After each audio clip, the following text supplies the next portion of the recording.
जब उसे कर्म करना है तब वो अपनी कर्मेंद्रियों को बाहर निकालता है, कर्म करता है, और जब कार्य पूरा हो जाए तो इंद्रियों को समेट लेता है, हार्ड शेल की तरफ हो जाता है, ताकि कोई दुश्मन भी देखे तो वो हार्ड शेल स्टोन समझकर अटैक नहीं करता है, वो सेफ हो जाता है और उसकी उम्र भी 300 to 500 तक होती है। इसी प्रकार हम ह्यूमन बीइंग्स भी जब हमें कोई कार्य करना है तो अपनी कर्मेंद्रियों को यूज़ करें, लेकिन जब वो कार्य पूरा हो जाए तो उसे संकीर्ण कर लें, समेट लें। पर वो आजकल पावर न होने के कारण कार्य तो हम करते हैं। मान लीजिए कार्य तो मैंने 5 मिनट्स का किया, और अगर वो कार्य बहुत अच्छा हुआ तो कंटिन्यूसली उसके बाद यही थॉट्स चलेंगे, हमने किया, हम थे ना इसलिए बहुत अच्छा हुआ, हम नहीं होते तो ये नहीं होता। और अगर वो 5 मिनट का कार्य ठीक नहीं हुआ तो उसके बाद कंटिन्यूस बहुत समय तक थॉट्स चलते हैं, ऐसा क्यों हुआ, ऐसा नहीं होना चाहिए, ये बीच में आया इसलिए हुआ। थॉट्स चलते ही रहते हैं और हमारी एनर्जी यूज़ होती है। इसलिए कहते हैं it's not work that kills the mind, it's worry that kills the mind. कार्य इतना नहीं, लेकिन कार्य की चिंता वो ज़्यादा थकाती है, वो ज़्यादा एनर्जी देती है। फिजिकल योगा पीपल कहते हैं कि जब भी हम कोई एक्शन करते हैं, हाथों से, पैरों से, जब भी हम कोई कर्म करते हैं तो मान लीजिए अब ये टेबल उठाकर यहाँ से बाहर रखनी है, ये कार्य है। प्रैक्टिकली हम उठा करके जब रखते हैं, शिफ्ट करते हैं, तो मान लीजिए हमने 4 यूनिट्स ऑफ एनर्जी यूज़ किया। लेकिन अगर हम नहीं करते और हम किसी से कहते हैं कि आप प्लीज़ ये यहाँ से उठाकर यहाँ रख दीजिए, तो हम 8 यूनिट्स ऑफ एनर्जी यूज़ करते हैं। और अगर वो कार्य हम देख रहे हैं कि हाँ मुझे ये करना है, हाँ मुझे पता है, मुझे ध्यान है, मुझे ये करना है, और देख देख कर के जो थॉट्स चलते हैं तो 16 यूनिट्स ऑफ एनर्जी यूज़ होती है। जो घर में आप सभी माताएं बहनें अनुभवी होंगे कि जब हेल्पर नहीं आते हैं तो वो हाउस होल्ड वर्क को देख करके थकावट हो जाती है। जितना आप स्वयं अनुभव करते हैं करने में नहीं होता, लेकिन इंतज़ार में हो जाता है। और अगर उस कार्य के प्रति हम थॉट्स चलाते हैं तो 32 यूनिट्स ऑफ एनर्जी यूज़ होती है। और अगर वेस्ट और नेगेटिव थॉट्स चलते हैं तो कितना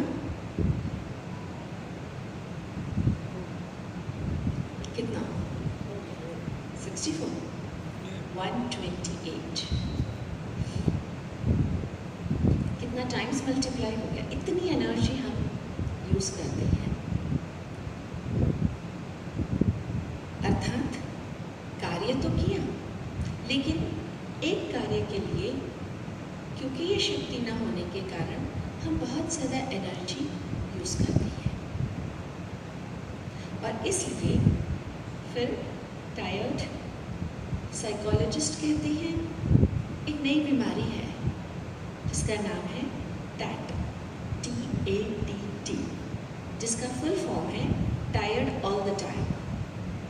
बिना काम किए ही थके रहते हैं, क्योंकि थॉट्स इतनी ज़्यादा वेस्ट और नेगेटिव चलती हैं। तो थॉट्स आर एनर्जी, और वो एनर्जी हम यूं ही वेस्ट कर लेते हैं, और इसलिए फिर सक्सेस भी नहीं फील करते हैं।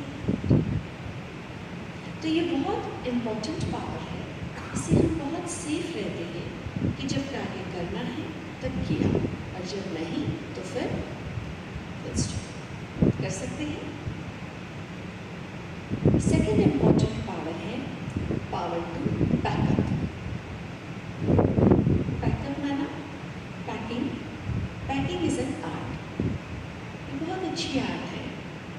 मान लीजिए जब आप आउट ऑफ स्टेशन जाते हैं तो आप अपनी पैकिंग करते हैं, कितनी सिस्टमैटिक करते हैं कि जो वहाँ पहुँचकर मुझे चीज़ें चाहिए हम सूटकेस में रखते हैं, और जो ड्यूरिंग द जर्नी मुझे चाहिए वो हैंडबैग में रखते हैं, और जो हर पल या बहुत जल्दी बार बार आवश्यक वाली चीज़ें वो हम पर्स में रखते हैं। तो ये एक आर्ट है। इसी प्रकार हमारे जीवन में भी पैकिंग करना अर्थात कि हम क्या बातें देखते हैं, क्या अपने अंदर भरते हैं, तो आँखों और कानों के द्वारा जो इनपुट्स जाते हैं वो कौन से हैं। Eyes and ears are two doors जिससे रॉ मटीरियल अंदर जाता है हमारे मन में, जो थॉट प्रोड्यूसिंग फैक्ट्री है, और वहाँ से थॉट्स की प्रोडक्शन स्टार्ट हो जाती है। अब कंटिन्यूस थॉट्स चलते रहते हैं, तो जो अंदर है वही बाहर है। जो क्वालिटी का रॉ मटीरियल होगा वही क्वालिटी का फिनिश प्रोडक्ट होगा। तो हम क्या भरते हैं, क्या पैक करते हैं, दैट्स इम्पोर्टेंट। मान लीजिए सारा दिन बहुत कुछ वेस्ट नेगेटिव ही देखते रहे, सुनते रहे, भरते रहे, और फिर मैं सोचती अब मुझे टाइम है जब हम मेडिटेशन करें। तो जब हम मेडिटेशन करेंगे तो सबसे पहले वही थॉट्स चर्न होंगे, वही सबसे ऊपर आएंगे, क्योंकि आपने जब पैकिंग की तो काम की चीज़ें नीचे भरी और बिना काम के ऊपर, तो सबसे पहले क्या आएगा, बिना काम की चीज़ें। और वो निकालते निकालते आप इतने थक जाते हो कि कहते हो कि शायद लाए नहीं। तो जब हम मेडिटेशन करते हैं तो पॉजिटिव थॉट्स क्रिएट करने के लिए सबसे पहले बहुत ज़्यादा वेस्ट और नेगेटिव चलना शुरू हो जाता है, और फिर हमें लगता है कि बहुत मुश्किल है, मुझसे नहीं होगा, ये हमारा काम नहीं है, हम प्रोफेशनल्स हैं, ये तो सब जो छोड़ छाड़ कर बैठे ना उनके लिए, हमारे लिए नहीं है, ऐसा सोचते हैं, और फिर मेडिटेशन मुश्किल होने लगता है।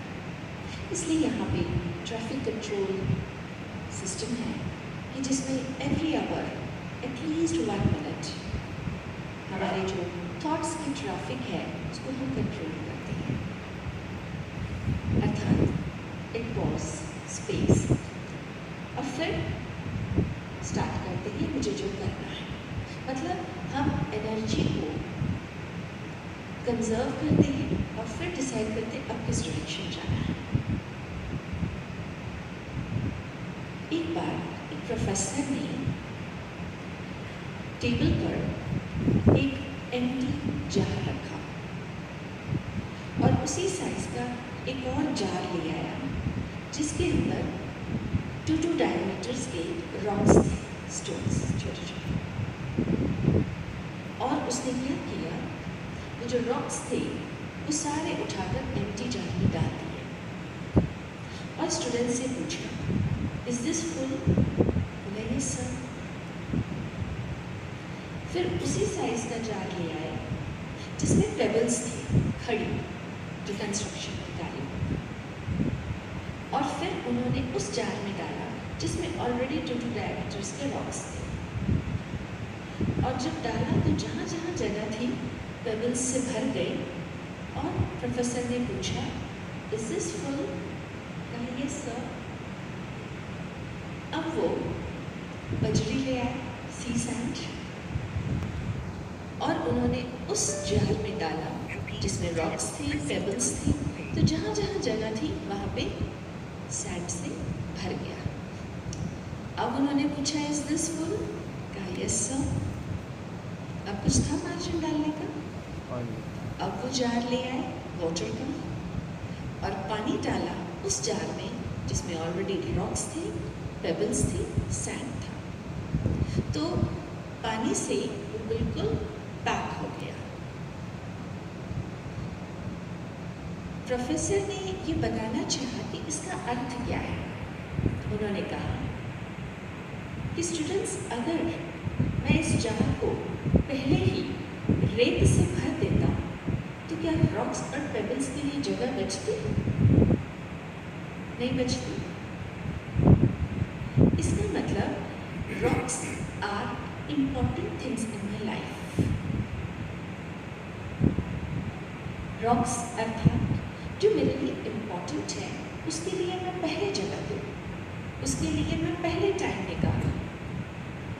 और दूसरा, पेबल्स अर्थात लेस इम्पॉर्टेंट, सैंड अर्थात